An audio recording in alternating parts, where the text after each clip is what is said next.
नमस्कार दोस्तों, आपका मेरे YouTube चैनल पे एक बार फिर से स्वागत है। आज हम बात करेंगे जो इजराइल ने यूएन के चीफ हैं महासचिव, उनके ऊपर इजराइल पे बैन लगा दिया है एंट्री करने पर और उनको अवांछित घोषित कर दिया है। और इसके बदले में, इसके फलस्वरूप 104 देशों ने यूएन काउंसिल में एक प्रस्ताव पेश किया, इजराइल के विरोध में था और उस पर भारत का स्टैंड क्या है, इस टॉपिक पर हम बात कर रहे हैं।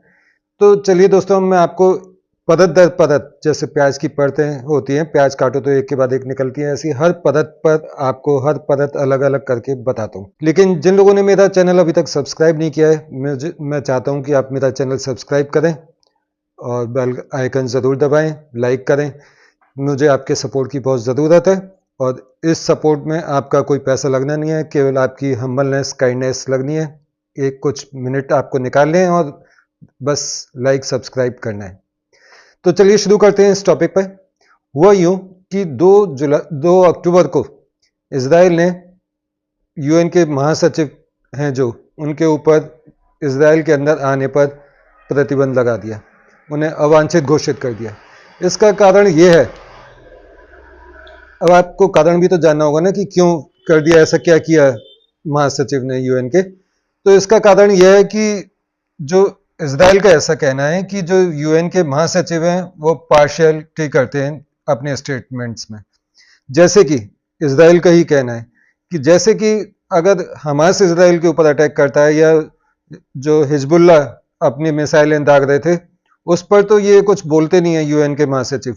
लेकिन अगर इजराइल अपना उसका जो बदला लेता है या उस पर जो रिएक्शन देता है, कार्रवाई करता है, उसके ऊपर महासचिव का स्टेटमेंट तुरंत आ जाता है।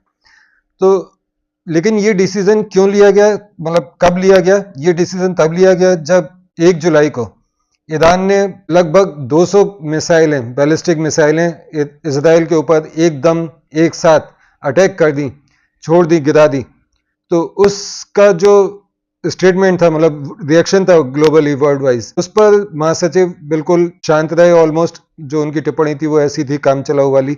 तो इससे खफा होकर इजराइल ने उनके ऊपर बैन लगा दिया। इजराइल का ऐसा कहना था, चाहे ईरान हम पर अटैक करे, लेबनान के हिजबुल्ला हमारे पर करें, हुतीज करें, हमास करे, कोई भी करे, आपका स्टेटमेंट ऐसा या तो आता नहीं है, आता है तो ऐसी बिल्कुल बेकार होता है जिसकी कोई वैल्यू नहीं होती। लेकिन अगर इजराइल उसका कुछ एक्शन ले इन लोगों के खिलाफ, बल्कि इनके एक्शन के बाद रिएक्शन दे, उसमें आपका स्टेटमेंट तुरंत आ जाता है और आप तुरंत स्टेटमेंट देने लगते हो कि ये कार्रवाई बंद की जाए या उचित नहीं है या सही नहीं है, जो भी। इस बात से खफा होकर इजराइल ने इन पर लगा दिया बैन। अच्छा जी, अब बैन लग गया, अब दूसरों को भी तो कुछ करना था। इजराइल के खिलाफ हर इंसान के सपोर्टर्स भी होते हैं और उसके विरोधी भी होते हैं। तो जब इजराइल ने ये स्टेप उठाया तो जो विरोधी थे वो, उन लोगों ने यूएन में एक प्रस्ताव पेश किया। हालांकि उस दिन यूएन में 5 प्रस्ताव पेश किए गए थे, लेकिन मैं सबसे पहले इसकी बात कर रहा हूं। तो यूएन में प्रस्ताव पेश किया चिली ने।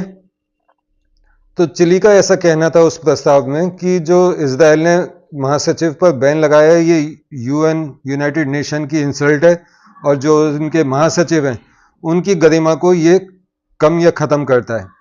तो इसमें जो पक्ष और विपक्ष के लोग थे, उसमें जो ज्यादातर देश थे, जैसे कि आपको मालूम ही है कि इस समय 2 गुट बन चुके हैं।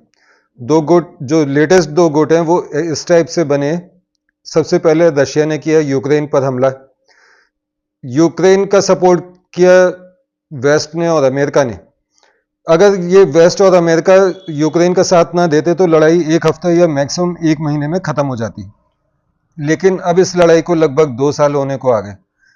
यानी कि रशिया इस बात से खफा है कि यूक्रेन और रशिया की लड़ाई में ये देश आ गए। अमेरिका अब वो चाहता है कि वो अमेरिका को भी ऐसी बिजी रखना चाहता है जिससे कि यूक्रेन से अमेरिका का ध्यान हट जाए या कम हो जाए और रशिया अपना काम कर सके। तो रशिया चाइना ने मिलकर एक पॉलिसी चली जिसमें उन्होंने ईरान को भी शामिल कर लिया। तो रशिया, चाइना, ईरान, इन 3 देशों ने मिलकर एक गुट बना लिया अपना, जो एंटी अमेरिका है। यानी कि इसमें और भी देश शामिल हैं, लेकिन इन तीनों ने लीडरशिप दिखाते हुए बाकी अपने जो फ्रेंडली कंट्रीज थे उनको, एंटी अमेरिका वाले जितने भी कंट्रीज हैं उनको अपने साथ मिला लिया। इसी तरीके से इजराइल ने अपने जो कॉपरेट कंट्रीज हैं, फ्रेंडली कंट्रीज हैं, उनको अपने साथ मिला लिया। इस तरीके से दो गुट बन गए। इसराइल वाले गुट में ऑब्वियसली अमेरिका, ब्रिटेन, यूरोप और कनाडा, ऑस्ट्रेलिया, जो अमेरिका के चमचे हैं, ये सारे कंट्रीज इसमें शामिल हैं। जब ये प्रतिबंध लग गया, दो गुट बने, ये प्रतिबंध लग गया, फिर उसके बाद होता क्या है, ये प्रस्ताव आता है और इस प्रस्ताव पर 104 देश साइन कर देते हैं। साइन करने से पहले जब इजराइल ने बैन लगाया था, उस समय जो इजराइल के फॉरेन मिनिस्टर हैं, उनका जो स्टेटमेंट है वो मैं आपको पढ़ के सुना देता हूं, बिल्कुल उन्हीं के एज इट इज शब्दों में, हिंदी में। लेकिन जो कोई भी ईरान द्वारा इजराइल पर किए गए जघन्य हमले की स्पष्ट रूप से निंदा नहीं कर सकता, जैसे कि दुनिया के लगभग हर देश ने किया है, वह इजराइल की धरती पर कदम रखने का हकदार नहीं है। इतना बड़ा स्टेटमेंट उन्होंने दिया। और बल्कि मैंने तो शायद अपने बचपन से लेकर अभी तक फर्स्ट टाइम ऐसा देखा होगा कि यूएन के महासचिव को कोई कंट्री बैन करता है। अभी तक तो मैंने ये सुना था कि यूएन बैन करता है कंट्रीज को, या किसी भी नेता को, या जो भी स्टेप्स लेने होते हैं वो यूएन लेता है। लेकिन पहली बार एक कंट्री यूएन के अगेंस्ट जा रहा है, और यूएन के न सिर्फ अगेंस्ट जा रहा है, उनके महासचिव को ऑफिशियली बैन भी कर रहा है, और बल्कि घोषणा भी कर रहा है इंटरनेशनली मीडिया हाउसेस को बुला के। तो इस घटना के विरोध में 104 देशों ने एक पत्र के माध्यम से एक जो प्रस्ताव बनाया, उसमें एक पत्र था और उसमें इजराइल का यह सब विरोध था प्रतिबंध लगाने को लेकर। ये एक पेश किया गया यूएन में। चिली इस पत्र को लेकर आया था, सबसे पहले पेश करने वाला चिली देश था, और इसका समर्थन किया Brazil, Colombia, Africa, Uganda, Indonesia, Spain और गुयाना और मैक्सिको। इतने कंट्रीज ने इस प्रस्ताव का समर्थन किया। अच्छा, संयुक्त राष्ट्र परिषद में एक सुरक्षा परिषद भी है, उसमें 15 सदस्य हैं। 15 सदस्यों में से 10 देशों ने इसका समर्थन भी किया।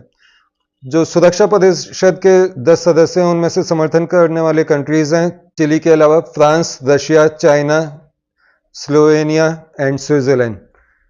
इन लोगों ने इस प्रस्ताव का समर्थन किया। जबकि इसका विरोध करने वाले जो कंट्रीज हैं, इस प्रस्ताव का विरोध करने वाले, उसमें Britain, America, Japan, south Korea और ऑब्वियसली भारत ने भी इस पर हस्ताक्षर नहीं किए इस प्रस्ताव पर। हालांकि भारत ने जो ये इस प्रस्ताव पर दस्तखत नहीं किए, सिग्नेचर नहीं किए, सपोर्ट नहीं किया इन कंट्रीज को, 104 कंट्रीज को, तो इस पर जो इंडिया की डोमेस्टिक पॉलिटिक्स है, जैसे कि चिदम्बरम जी हैं और बाकी कई और नेता हैं, वो क्रिटिसाइज कर रहे हैं गवर्नमेंट को कि गवर्नमेंट को इस पर सिग्नेचर करने चाहिए थे। लेकिन मुझे तो अपने जो विदेश मंत्री हैं एस जयशंकर जी, उन पर पूरा भरोसा है। मैं आंख बंद करके उन पर भरोसा कर सकता हूं कि वो जो भी स्टेप लेंगे वो भारत के हमारे हित में होगा। उन्होंने इस पर दस्तखत नहीं किए तो इसके पीछे भी उनकी कोई सोच होगी, कोई प्लानिंग होगी, कोई पॉलिसी होगी, इसीलिए भारत ने उस पर हस्ताक्षर नहीं किए। जयशंकर जी कोई भी स्टेप, कोई भी स्टेटमेंट यूं ही नहीं दे देते। वो बहुत इंटेलेक्चुअल आदमी है, उनको 35-40 साल का एक्सपीरियंस है इसी फील्ड में, और उनसे ज़्यादा एक्सपीरियंस वाला बंदा पूरी वर्ल्ड में कोई नहीं है, इकलौते हैं वो। और मुझे तो उनके ऊपर गर्व है, और अगर ये स्टेप हुआ है, उन्होंने ये स्टेप लिया है, तो मैं आंख बंद करके उनको सपोर्ट करता हूं। अच्छा जी, फिर आगे क्या होता है कि भारत ने जब उस पर हस्ताक्षर नहीं किए, तो जो इंडिया का मीडिया है वो इंडिया की फॉरेन मिनिस्ट्री में पहुंचता है और वहां सवाल जवाब होते हैं। तो विदेश मंत्रालय के जो प्रवक्ता हैं, अब उन्होंने क्या कहा वो मैं आपको पढ़ के बताता हूं। भारत के विदेश मंत्रालय के प्रवक्ता ने कहा कि भारत के लिए गुटेरेस संयुक्त राष्ट्र महासचिव हैं, और कोई भी तीसरा व्यक्ति क्या चाहता है यह हमारे दृष्टिकोण का क्षेत्र नहीं है। यानी कि कोई जना इजराइल के विरोध में लेटर लेकर आए, प्रस्ताव लेकर आए या सपोर्ट में लेकर आए, भारत इन सब झगड़ों में, इन पचड़ों में पड़ना नहीं चाहता, इन गुटबाजी में पड़ना नहीं चाहता। उसका रीजन मैं आपको आगे चल के बताऊंगा क्यों। लेकिन मैं आपको एक बात और बताऊं कि ये ऐसा पहला मौका नहीं है जब इंडिया ने इस टाइप का कोई स्टेप लिया है anti UN, United nation, America नहीं, एंटी यूएन ये जो स्टेप लिया है, इसकी एक मैं बहुत अच्छी मिसाल देना चाहूंगा। अभी कुछ समय पहले जयशंकर जी यूएन में अपनी स्पीच दे रहे थे, और उन्होंने अपनी स्पीच में साफ साफ कहा कि जो यूएन है वो अपनी विश्वसनीयता खो चुका है। वो अपनी विश्वसनीयता क्यों खो चुका है? क्योंकि जब ये यूएन बना था उस समय बहुत कम कंट्रीज को फ्रीडम मिली थी, वो आज़ाद थे, ऐसे बहुत कम देश थे। और उस समय के हिसाब से 5 देशों को वीटो का अधिकार दे दिया गया, उन्हें परमानेंट मेंबरशिप दे दी गई। ऑब्वियसली जब भारत नया नया आज़ाद हुआ था या होने वाला था, तो उस समय भारत को वो अहमियत नहीं दी गई, बल्कि हुआ नहीं था, इसलिए अहमियत नहीं दी गई और चाइना को इसका मेंबर बना दिया गया। चाइना बड़ा भी था, पॉपुलेशन भी थी, एशिया में भी था, और इसलिए बना दिया गया। तो जयशंकर जी और भारत का ये कहना है कि जो 70-75 साल पहले संगठन बना वो अब पुराना हो चुका है, उसमें रिफॉर्म करने की जरूरत है, और विश्व के बाकी और कंट्रीज जो तेजी से बढ़ रहे हैं हर क्षेत्र में, डेवलपिंग कंट्रीज हैं, उनकी भी आवाज इसमें शामिल की जाए, जैसे कि Bharat, Brazil, south Africa, Germany और जापान। जब तक आप इस यूएन में रिफॉर्म नहीं करेंगे तब तक यूएन एक पर्टिकुलर एलाइट जो कम्युनिटी है या कंट्रीज हैं उनकी डिक्टेटरशिप की तरह चलता है। वो जो चाहते हैं उस पर वीटो लगा देते हैं, वो जो चाहते हैं वो प्रस्ताव लेकर आ जाते हैं, और ये पॉलिटिक्स चलती रहती है। तो इसमें दायरा बढ़ाया जाए और देशों का, इसलिए मुझे लगता है कि भारत ने इसीलिए इस पर दस्तखत नहीं किए होंगे। अच्छा, मैंने शुरू में आपसे कहा था कि उस दिन यूएन में 5 प्रस्ताव पेश किए गए। एक प्रस्ताव तो ये था जिस पर बहुत चर्चा चल रही है, और एक और प्रस्ताव है जिस पर भारत ने 4 में तो दस्तखत नहीं किए, मतलब बहिष्कार किया, वॉकआउट कर दिया, उसमें कोई साइन वाइन नहीं किए 4 प्रस्ताव पर। लेकिन 5वें प्रस्ताव पर भारत ने इजराइल के विरुद्ध जाकर दस्तखत किए और इजराइल की निंदा की। अब वो रीजन क्या है, 5वां प्रस्ताव क्या था? जैसा कि आपको पता है कि लेबनान के जो हिजबुल्लाह हैं उन्होंने इजराइल के ऊपर अटैक किया था, और अब इजराइल चाहता है कि हिजबुल्लाह को पूरा जड़ से खत्म कर दिया जाए, जैसे हमास को गाजा पट्टी से एक तरीके से बिल्कुल खत्म कर दिया गया। तो इजराइल ने सबसे पहले हवाई आक्रमण किया, मिसाइलें दागी, एरोप्लेन गए, बम गिराए। अब उनकी आर्मी भी अंदर घुस चुकी है, टैंक भी अंदर घुस चुके हैं। तो नॉर्थ इजराइल में, मतलब जहां नॉर्थ में इजराइल खत्म होता है और जो लेबनान का साउथ पोर्शन है, वहाँ एक बफर जोन टाइप का है, वहाँ पर यूनाइटेड नेशन की पीस कीपिंग फोर्सेज हैं, और ऐसा कहा जाता है कि वहाँ लेबनानियों का भी आना मना है, उनको परमिशन नहीं है। लेकिन ज़्यादातर जितने भी रॉकेट दागे जाते हैं वो उन्हीं एरियाज में से, जंगलों में से, या जो भी है, मतलब यूएन के जो पीस कीपिंग फोर्स है उनसे दूर कहीं से दागे जाते हैं। तो अब इजराइल ने वहाँ पर टैंक्स की एंट्री करवा दी है, और उस गोलीबारी में एक यूनाइटेड नेशन का सैनिक, जो कि अनफॉर्चुनेटली इंडियन है, भारत का है, वो घायल होता है बुरी तरीके से। तो यूनाइटेड नेशन में प्रस्ताव पेश किया गया कि जो इजराइल है वो यूनाइटेड नेशन की इन सैनिकों की सुरक्षा की जिम्मेदारी ले और उनको हार्म ना पहुंचाए। लेकिन इजराइल ने इस आक्रमण से पहले ही वार्निंग दे दी थी, इंक्लूडिंग यूनाइटेड नेशन की पीस कीपिंग फोर्स को, कि आप ये जगह खाली कर दीजिए, हमारा मकसद आपको टारगेट करना नहीं है, लेकिन जब गोलीबारी होती है, बमबारी होती है, तो उसमें आपको भी इंजरी या कैजुअलिटी हो सकती है।